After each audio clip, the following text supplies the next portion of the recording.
All right. That's enough of that. That's enough of that. Who is here? Is anybody here? Is anybody here? There's nobody in the building. I'm talking to myself. Fine. This is how I love it. When I get to talk to myself, that is not right. Wait a minute. Hold on. Wait a second. Wait a minute. Is that right? I think it is. Uncle Chris, what up? How are you doing, my guy? What up, Uncle Chris? Hopefully you are feeling good. That is right. It's just not on your screen. Now we're good. Triple A, what up? Brandy, how are you doing? We are here. It is the off season, and it is the season of the same question asked, regurgitated 26,000 times until the draft is over. This is the season that we're in. I am trying to get motivated to get back on here because it's the same questions over and over. Dog check. I got you. Dog check! Maybe I don't. Dog check! Dog How you doing, Scott? check!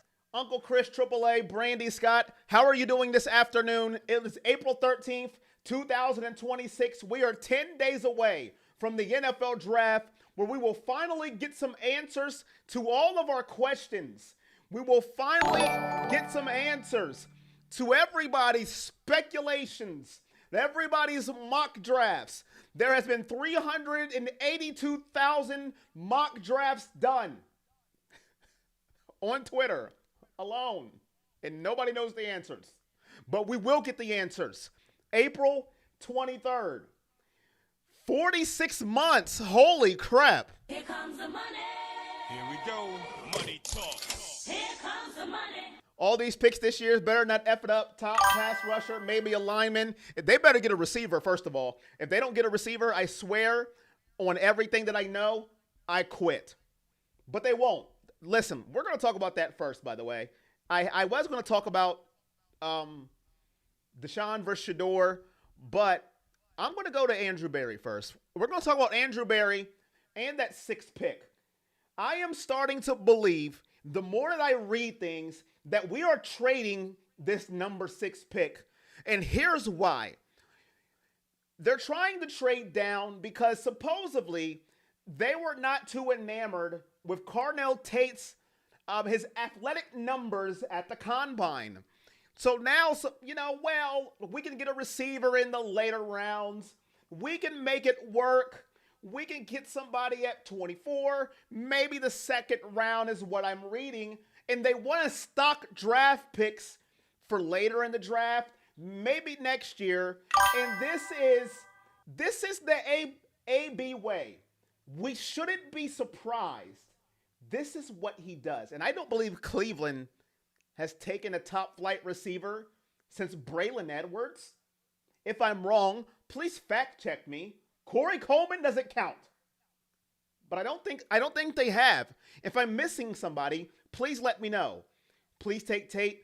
I think so too, sadly. And the reason why I don't like this, and I think this is a very wrong move, I think if Tate is there, you take him at number 6. You don't try to be smarter than what you think you are, is because the Browns, people are not coming in free agency to Cleveland.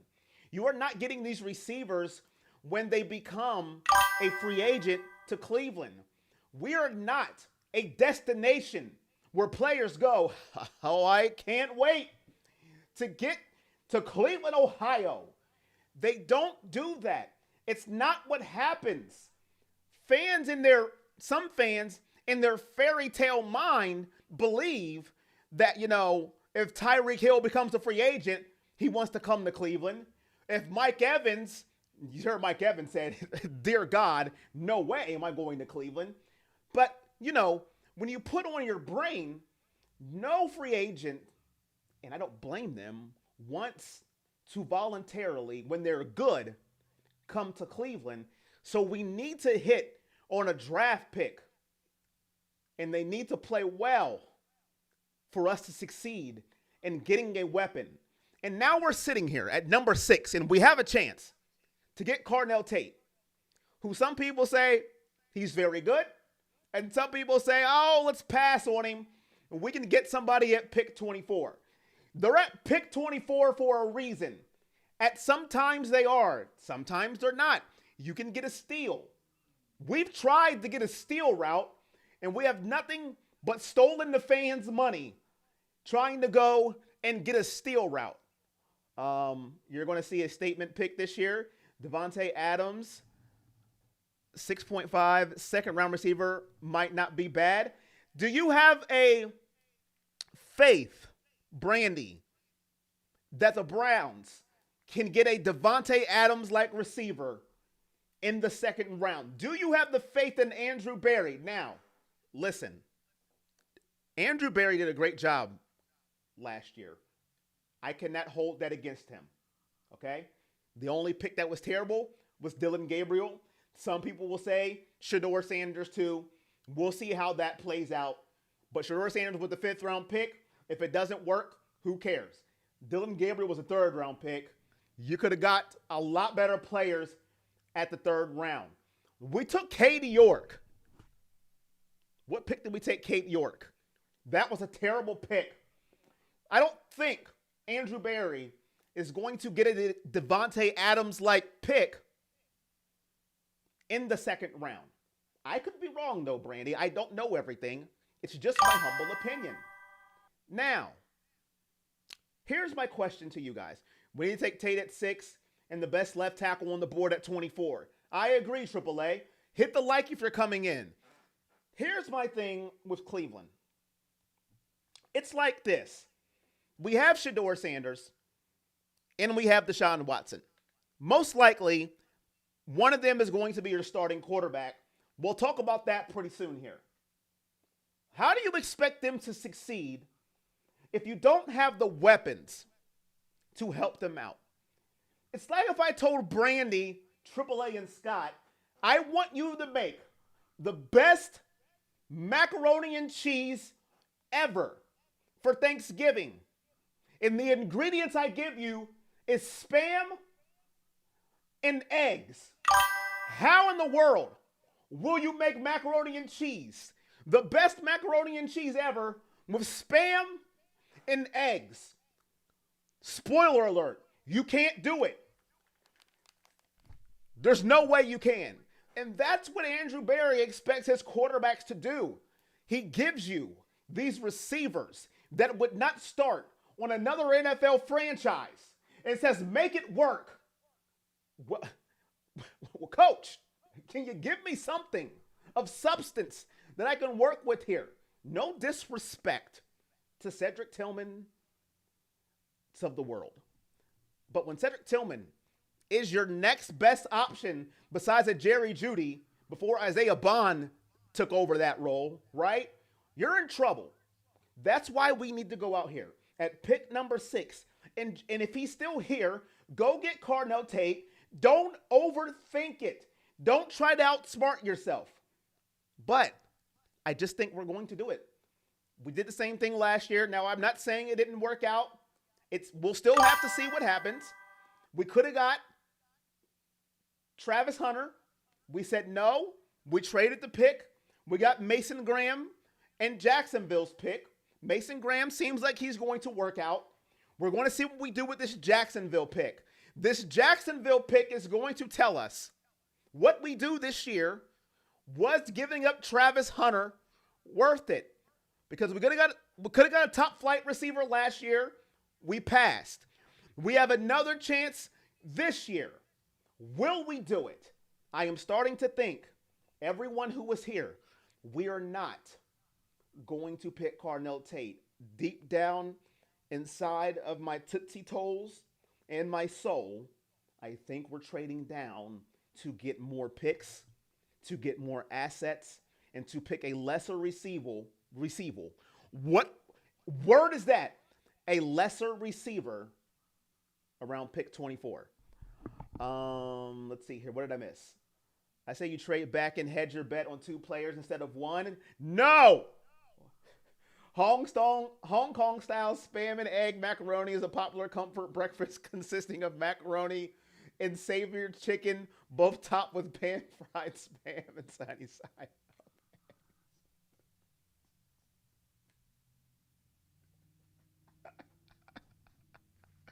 I won't be eating it. I'm finally here for a live. What up, gang? What up, the Pebble? What up, Cool Breeze? That's what I think Barry's going to do. I don't like it, but I think that's what's going to happen. We're going to trade the pick. We're going to get a receiver at 24. We're going to take a lineman at 12 or 13 or 14, however far back we go. And we're just going to be wondering, is that the right move? The rumored picks at number 6 for the Browns, of course, is Carnell Tate, Caden Proctor, Francis Moigai, Spencer Fano. All of these are tackles besides Carnell Tate. Carnell Tate is the only receiver so far rumored to go number 6 to Cleveland. He's by far the best receiver in the draft, according to the gurus at pick number 6. Hunter's been moved to full-time corner. No more catching passes unless they're picks. I did see that. And then I seen Travis Hunter say, there's a rumor of me being a full-time corner. And then he had the little, the emoji of like wondering. So he was kind of trying to debunk the rumor. So who knows what's going on, right? But I did see that rumor that he is being a full-time corner now. What if we get a for a pick between 9 and 12 and we still have 24 OL and 9 and 12 a receiver at 24? It's not too bad. I just want to not overcomplicate things, and that's what we seem to do here in the draft, is overcomplicate things. You get the best player that's available. Now, if for some reason Tate's not there, I'm all for trading back. Just trade back. Just go backwards. But if he's there, just get him. I think the Browns like to overcomplicate these situations when they don't have to be. They like to stockpile picks. They just want to get pick after pick after pick and then get Dylan Gabriel with one of those picks. And you waste them. And then waste them. They address the line in free agency. They only have to get a left tackle. You've got enough picks to get a left tackle.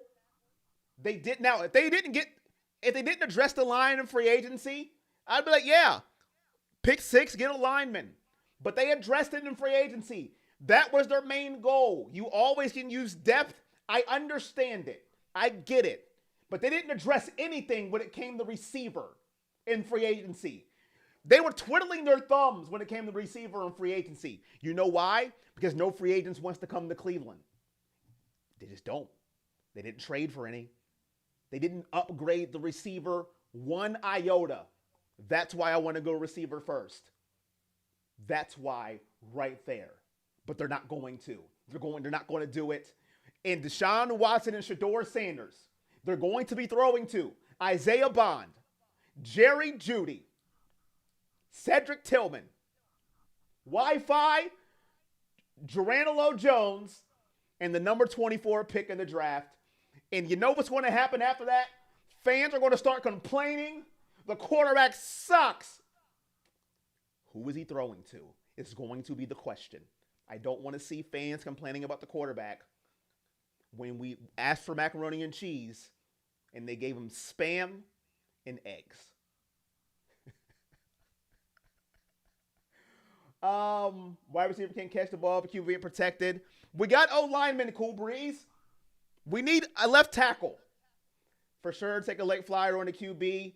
I would like to see a tight end as well. If they draft a QB, I promise you, Brandon, I'm running in front of a moving train.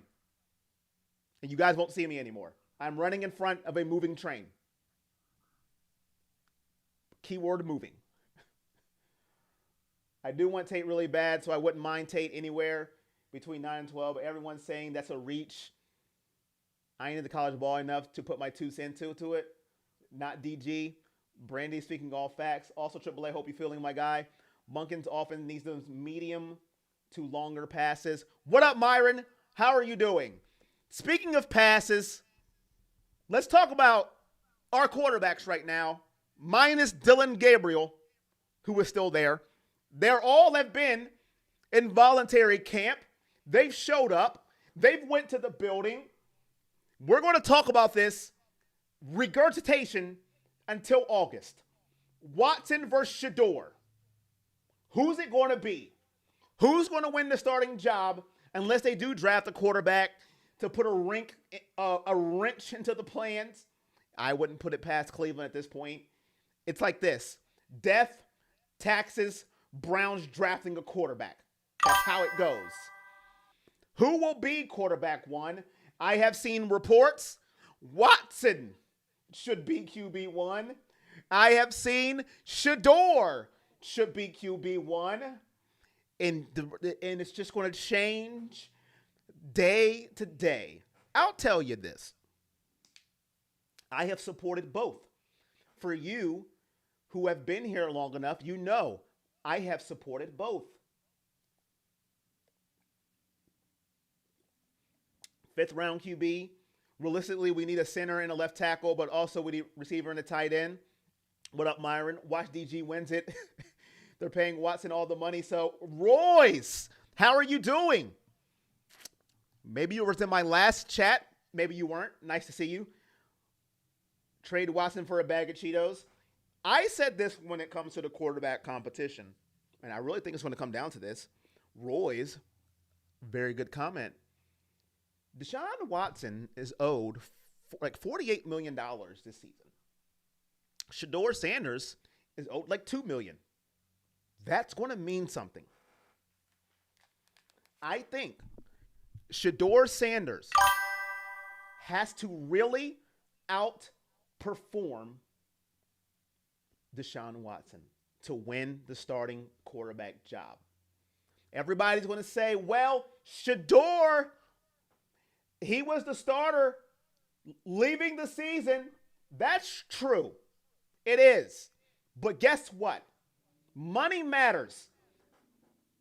Haslam, first name Jimmy, middle name, I don't know it. When it comes down to it, would you rather have a $2 million backup quarterback or a $48 million backup quarterback? And I'm going to keep going to that because it matters. If Deshaun Watson wasn't getting paid $48 million, I guarantee you he would not even be a thought for a quarterback. Achilles injuries, shoulders injuries, nobody cares. But he's getting paid $48 million. This is why he's in the discussion. It just is. It makes sense. I hate it with everything in my body, but it makes sense. I don't want to see it happen. I know the end result. I can go out there and look good in helmet and shorts with nobody running at me. I can look good throwing the football. Corey's accurate. Look at him throw a spiral. Woo! Looking good. But it all changes when blitzes come, when they disguise their defensive package. Everything changes, and that's where Deshaun Watson changes as a quarterback because the game seems to be too fast for him at times. And he's not as fast as he used to be. He's not as mobile as he used to be. He still can get out of pressure. He has those Houdini moments that makes you go, woo, look at that. But his game has never been predicated of being in the pocket and Peyton Manning you to death. That's not his game. So you want to tell me that he is just going to light up a defense now? I don't see it. But once again, it doesn't matter what I see. Does Todd Monken believe he can get the best out of Deshaun Watson? And if he does, and if Deshaun Watson looks good in camp, the same as Sheduer, I think he will be the starting quarterback. If Sheduer Sanders can look light years better going into camp than what he did at the end of the season and looks considerably better than Deshaun Watson, then he will win the job in my opinion. But they can't be neck and neck. If they're neck and neck, Deshaun Watson's going to win the job. Money matters. What do I know? Mayfield was the best bet. That's the most logical conclusion. And it gives Sheduer more seasoning. I don't think Sheduer has time for seasoning, to be honest with you. Because the Browns suck again this year. They're going to get a quarterback in 2027, and it's a wrap.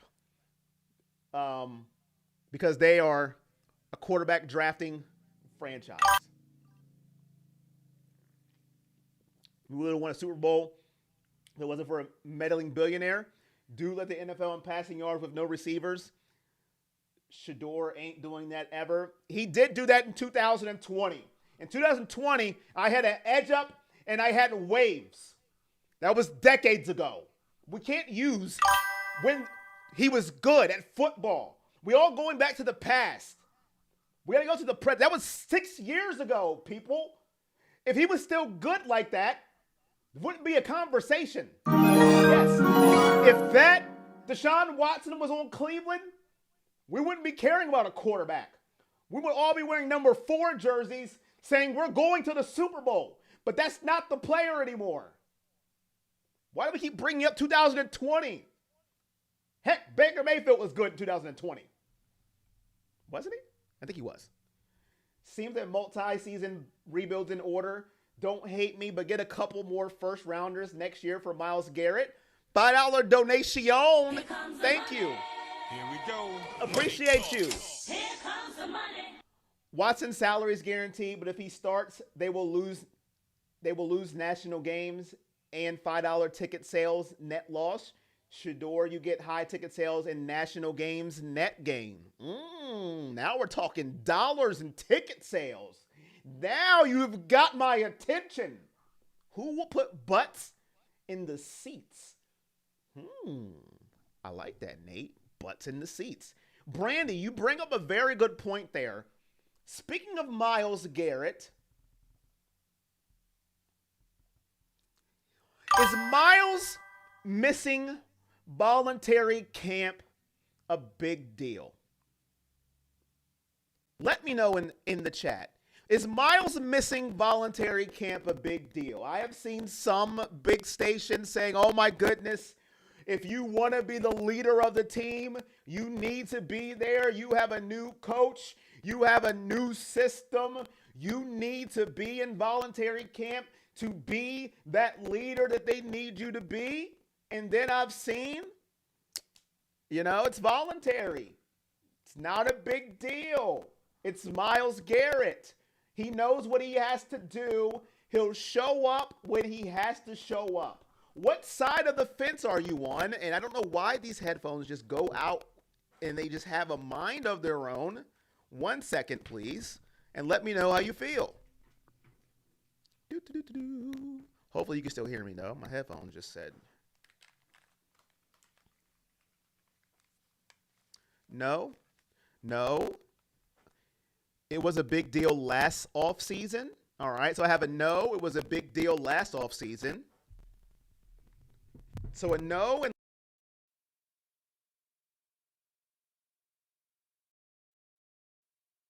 a leader after missing it. Myles knows he's getting traded. Where to be decided? He's getting traded? Is this breaking news I need to know of, Cool Breeze? Or is that speculation? Garrett is enjoying his off time without wrecking a high dollar car. We are good.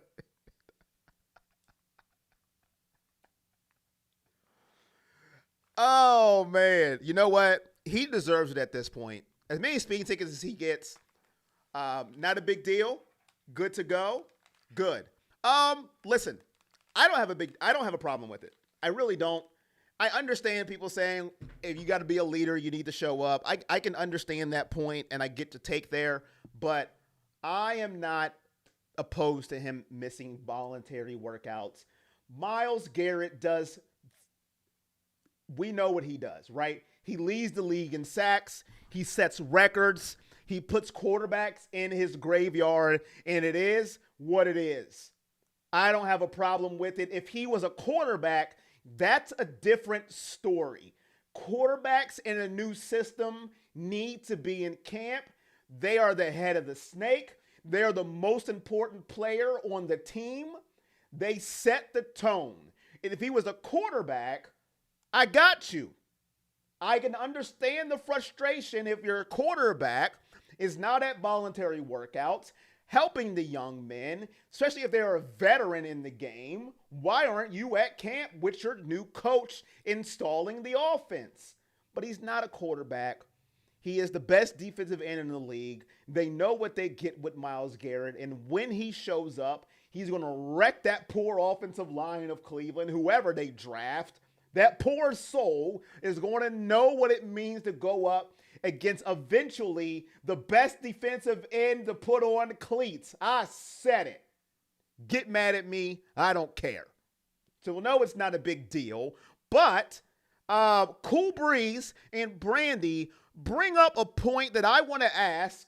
How would you feel, or do you feel the Browns should trade Myles Garrett? That has been floated out this offseason, that the Browns, while they can, should trade Myles Garrett because he's getting older. They haven't won anything with him. He set a sack record of 23 sacks in the season, and the Browns won 5 games. He has had games of 5 sacks where the Browns have lost that game because their ineptitude on the offensive side of the football.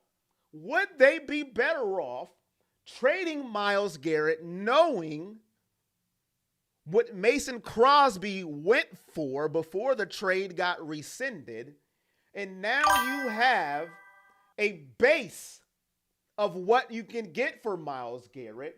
Or are you in the camp of no way, no how, Myles Garrett stays a Brown forever and you figure it out another way? We only have one good thing left in Cleveland, and it's Myles Garrett. We let Nick Chubb go for popcorn and stale Cheetos. We need to keep one thing great about our franchise. He needs to be the defensive version of Joe Thomas. Which side of the spectrum are you on? What if they draft Ty Simpson? I am walking in front of a moving train, Chief Examiner. I got to find the train because I keep saying I'm walking in front of a moving train. It's coming. Where's the train? He doesn't have anyone new to help bring along. Okay, Watson is gone after this year. We need a backup for the future post-Watson. Who do you see fitting that role? Dylan Gabriel. He's a fine backup. Good old DG. DG, are you with me? Oh, yeah, something. DG, are you with me? I think Dylan Gabriel is great for a backup role.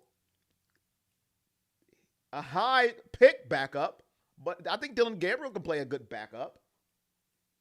No trade. Problem was the offense, not the defense. But we know the problem is the offense. The trade is to help bolster the offense. Nobody's saying the defense is the problem. Obviously, we know the defense had who me moments, but we all know that the defense is not the problem. The trading of Myles Garrett would help bolster draft picks for the offense is the argument here for trading Myles Garrett. But yeah, I don't know. I would not mind him being traded. I just know it can't be this year. Barry is good. He's going to resign. Okay, controversial card channel. Are you being controversial here? If the Browns re-sign Deshaun Watson, I'm running in front of a moving train, holding a PlayStation 5 and petting a tiger.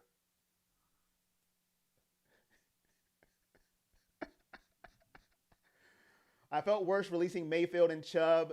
Yeah, Myles is better athlete, but Chubb is just what the franchise needed. A draft stream, I don't know, man. Listen. The draft is like 4 hours long.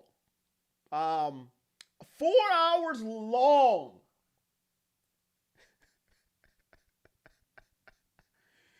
You have a new coach, draft picks, and a huge trade piece.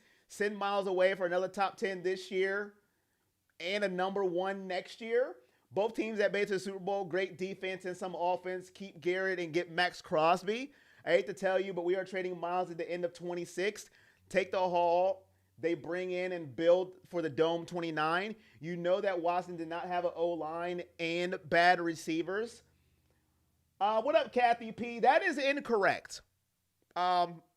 Watson had an O-line at one point in time when he was in Cleveland. He had Amari Cooper, who was a good receiver. Joe Flacco showed that. And you're making me defend Joe Flacco, Kathy, and this channel knows how much I love Joe Flacco. That is a lie. I can't stand. It's not that I can't stand Joe Flacco. It's just that Joe Flacco did no wrong. Don't get me on that. But Joe Flacco showed how good Amari Cooper was. That's number 2. So he had David Njoku, Amari Cooper, who put up 1,000+, set a record in Houston with Joe Flacco. His line wasn't too bad before he got injured.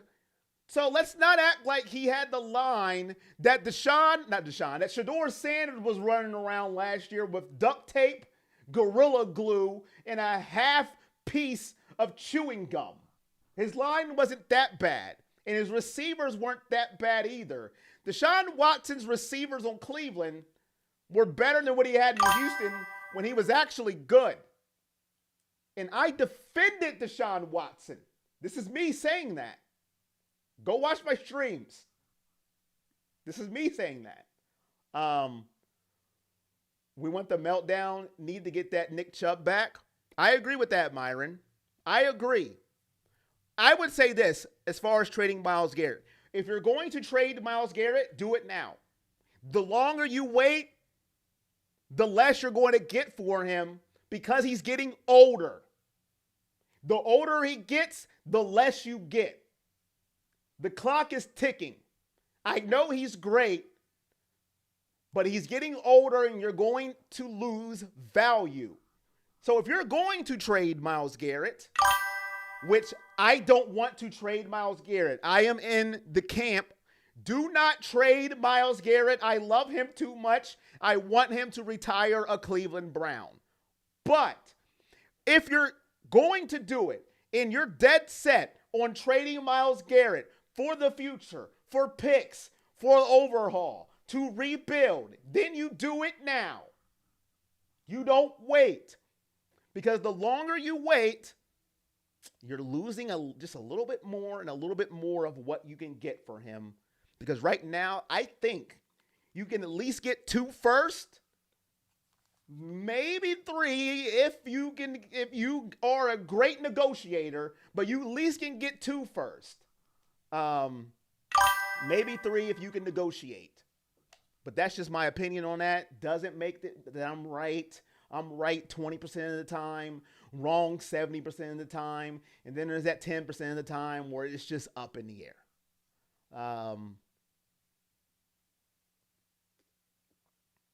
Watson QB1. We need a big body receiver to stretch the defense and throw blocks. Okay.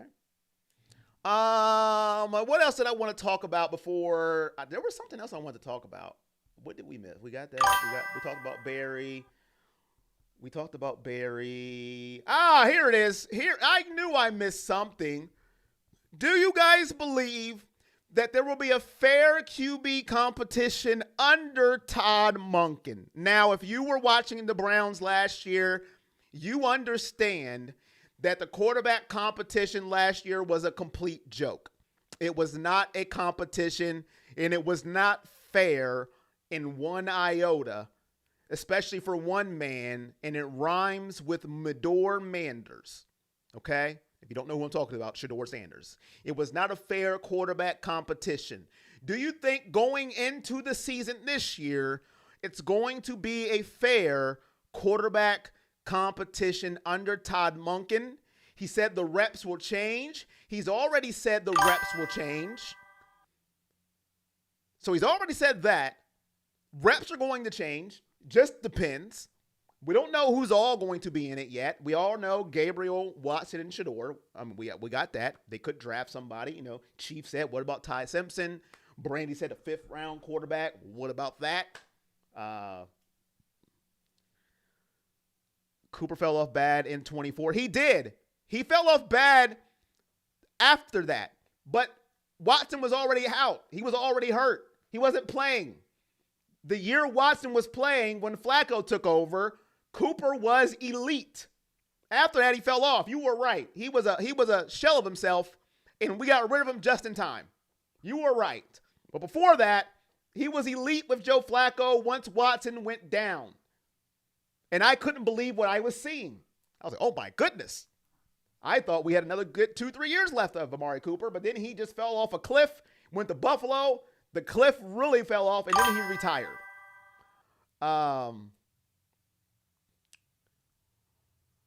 Jerry Jones would give 3 first-round picks for Myles. It would suck if we lose Myles this offseason, because if we are pretty competitive next year in 27, that's a big what if, but losing him will not hurt me like Chubb. Hell yes, it should be fair, more fair than Stefanski's battle. Okay, what does a good head coach look like? We are Browns fans. Listen, I'll say this. I am not all that Kevin Stefanski was a bad coach. I think his time was up. Kevin Stefanski at the beginning of his tenure was a good football coach. He was better than anybody that we had previously. And the numbers before, I'm talking about when we came back. I'm not talking about in the history. I don't want nobody getting on me. As we came back, he was the best head coach that we had since 1999. Now, I'm not talking about pre-1999. I'm talking about 1999. And the stats say so. It's just that, sometimes it's time to go. It's time to know your time is up, and that's what it was with Kevin Stefanski. There goes Big Dollar C. Thank you, Big Dollar. Holla, holla. Meeting the donation goal. Appreciate you, Big Dollar and Brandy. Here comes the money. Here we go. Money talk. Here comes the money. So Kevin Stefanski wasn't all bad. Let's not paint the narrative that he was just a terrible coach this whole time. This whole time he was terrible. Just his last couple of years, it was time to go. Going for 2 just to do it. Going for 4th down instead of taking the points. We might have went 4-3 with Sheduer if he just took his extra points instead of going for 2. It was time for him to go, but at the beginning of his tenure, he had good moments as a head coach. But he was the best head coach we've had since 99. Can Todd Monken be better? We'll have to wait and see. But I do believe under Todd Monken, the quarterback competition is going to be a lot better than what it was under Kevin Stefanski. It's not going to be a big bowl of humble jambalaya of what it was, where you have 2 quarterbacks who were gone within the first 3 weeks, 1 quarterback who was throwing the cheerleaders, water boys, pet giraffes, and didn't have first-team reps until he started in the NFL season. Just having Nick Chubb would not win you a championship or playoff games, clearly shown in other teams he played for since. I don't know where that came from, but Nick Chubb, before the knee injury, was being argued as a top 3 back in the NFL behind, Derrick Henry and Christian McCaffrey. Then he had the knee injury and he fell off a little bit. But Nick Chubb, and as you can see behind me, is my favorite Cleveland Browns player of all time. So sometimes my Nick Chubb comments may be biased. But I believe Nick Chubb, going to the Browns right now, would be the second best running back on the team behind Quinshon Judkins. Better than Dylan Sampson, better than Raheem the Dream, better than anybody else. If you put Nick Chubb going against backups after Quinshon Judkins, he would be very productive. He averaged 4 yards a carry in Houston. They didn't feel that they needed him anymore. The youngsters took over. I still think Nick Chubb has a lot to give to a team if a team gives him a chance. Did the knee injury cut his career prime short? Yes. Will I ever forgive Minkah Fitzpatrick for what he has done? No. I hope he never wins another game in his entire career. Getting a little emotional. But I believe he will be the second best back in Cleveland as currently constructed, because I believe Dylan Sampson is more of a scat back, more of a receiving back, more of a third down back, but I don't believe he can be a every down back right now, but maybe he can prove me wrong. But that's just me. If he was signed right now, can he be your starter? No. Not, especially not with this team. No. That's me being truthful as much as it hurts, but that's what Quinshon Judkins is for. But if you signed him right now, he can be your backup when Quinshon Judkins gets tired, because we seen Quinshon Judkins with this terrible O-line. He got tired of carrying the team and he got hurt. Guess what? Nick Chubb can spare some of those carries. Just a little bit. But that's just me, and I love Nick Chubb a lot. A.J. Brown. What about A.J.? You like A.J. Brown? That's true. All right. Hell yeah. Listen, A.J. Brown, let's say we wanted to get A.J. Brown. Let's say if we wanted to get A.J. Brown. Do you think, now, A.J. Brown's better than Jerry Jeudy, but A.J. Brown also has Jerry Jeudy tendencies. And what does that mean, Jerry Jeudy tendencies? If he doesn't get his way, it's a problem. There's going to be a problem if he doesn't get his way. Now, I do believe this. Unlike in Philadelphia, he would be the top tier receiver on the team. No ifs, ands, or buts about it. You got Devontae Smith, who's pretty darn good. But then you got Saquon Barkley, who's not a receiver, but he's the best weapon that they got, which took targets away from A.J. Brown. And then when Jalen Hurts was doing Jalen Hurts thing, A.J. Brown was just checked out. And then when he did get a chance in that playoff game, he was dropping passes like Jerry Jeudy. That's what I mean, Jerry Jeudy tendencies. But if he was on Cleveland, which is not going to happen, he'd be the best receiver on the team, hands down. Yeah, he would be a good power addition. F Minkah Fitzpatrick forever. Signed Nick Chubb. We did meet the donation goal. Pretty much appreciate it. Listen, as far as a draft stream would go, we would definitely have to meet the donation goal. And for you guys who've been on here, you know what? Listen, I only make anything off here when we do meet the donation goal, and I don't want people to feel like they have to donate, but that's the only way that I make anything off doing these, because I'm not a big time streamer. I am not the big wigs of the world, but I do appreciate you guys when you do show up. But to do a 4-hour draft stream, we would have to make the donation goal, and it would be greatly appreciated. So as of now, I do plan on doing a draft stream, but it would be greatly appreciated if we can make the donation goal. It's going to be a 4-hour stream. It starts around 7. It goes off at 11. It's going to be 6,242 commercials. So we're going to have to keep ourselves entertained, but I do plan on doing a draft stream. So if anybody that shows up, it will be greatly appreciated. Even if you only can donate $1. $1 goes a long way towards meeting the goal. It would be greatly appreciated. That's for that Sunkiss Obsession and Pepsi Zero. 1-year deal for a receiver while we develop whatever pick. That wouldn't be bad. So yes, I do plan on going live next Thursday for the draft, just for my dreams to be crushed when we trade down from pick 6. So be here to console me next Thursday, April the 23rd. I do plan on going live. So be there. That's it. Be there. It'll be greatly appreciated. That's going to be it for me, ladies and gentlemen. I appreciate you all. If you're new, hit that subscribe button. If you're not new, Make sure your notifications are turned on. I appreciate every single one of you. And members, Robert Leaf, Big Dollar C, Cheryl, and Michael Bowling were the ones that showed up to the members Q&A last Friday. The rest of you are slacking, and I am calling you out.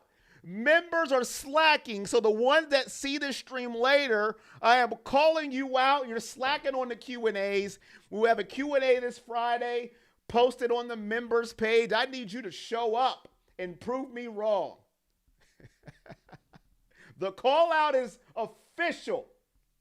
I won't call you out by name, but you know who you are if you're not showing up to the Q&As on Friday. But I do appreciate you all. I tried to read the comments because you're part of the stream. And I do appreciate you. Until next time, you know the drill. It's all love. Peace.